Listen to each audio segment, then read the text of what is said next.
Ang DOH at DBM pinasisilip sa COA ang inalabas na pondo para sa lahat ng public health emergency benefits and allowances.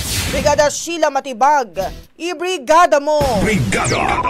Live report! Nag-request ang Department of Budget and Management o DBM at Department of Health o DOH sa Commission on Audit o COA na magsagawa ng special audit sa kamakailang inirelease at disburse fund para sa lahat ng public health emergency benefits and allowances o FEBA claims. Sa isang joint statement, sinabi ng parehong ahensya na ang hakbang na ito ay titiyak ng maayos na pag-account sa public funds para sa mismong paglalaanan nito.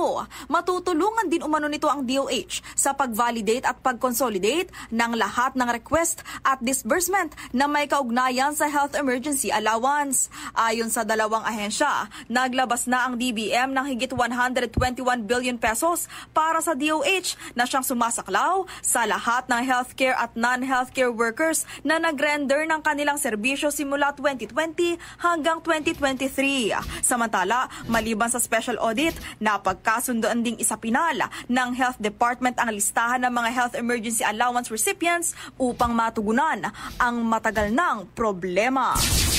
In the heart of changing lives, ito si Brigada Sheila Matibag ng 15.1 Brigada News FM Manila, The Music and News Authority. Ronda Brigada. Ang bahaging ito ay hatid sa atin ng Power Cell Salabat, ginhawa ng bawat nangangarap.